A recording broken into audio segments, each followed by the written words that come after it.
Jesus every year. So she's an evangelist. Here also she goes to Lidcombe Station, Chester Hill train station, shopping center twice a week. Go and share the gospel. Yeah, so I'm very fortunate and lucky to have a beautiful wife.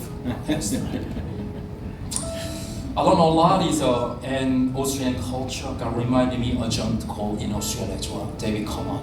Can you see that? Someone who don't know Jesus Christ. Back in 1959, Billy Graham said, before Billy Graham came to Australia, he asked his many Christians to pray for revival. 3 years, I understand that. Many people prayed to the Lord, and the Holy Spirit will come them. Many people came to Jesus, they converted, and even pubs they closed. And there is many places they built the churches, but that is Australia. But back in 1970, we are affected by postmodernism. They deny absolute truth. They don't care about God. Affected by post-Christian. So now where we live. So according to research, less than 10%. And then they go to church regularly every Sunday. That is where we live at the moment. So I really want to encourage you, open your heart to see the Australia where we live. We thank you. We respect Australian culture, everything. I love Australian people, Australian all things there, except for sausage roll anyway. You know what? We have to recognize this is a mission field. This is mission field 100%.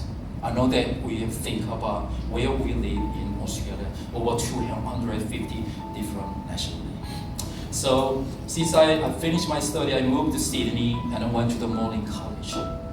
It is #1 college in the world because I graduated.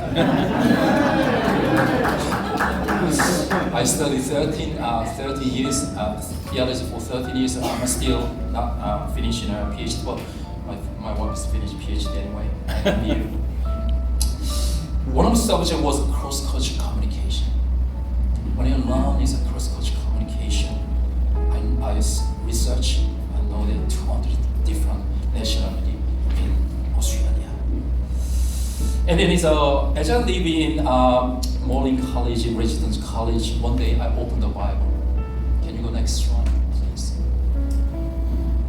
I read on the time is Matthew chapter 28, verse 9 to 20. Then Jesus came to them and said, all authority in heaven, on earth has been given to me. Therefore, go and make a disciple of all nations. I have preached this passage for so many times as a pastor, but I didn't focus on all nations. While reading this passage, I stopped reading. I focused on all nations. Just the Holy Spirit spoke to me, touched my heart, to open my eyes to see all nations in Australia. I was very curious. I'm very interested in all nations, over 250 different nationalities in Australia. At the time, I realized that why did God send me here, Australia, rather than America? If I went to America, you didn't see me now. Yeah, you see me now. I love Australia. I love people who live in Australia. Over 250 different nationalities. Come on.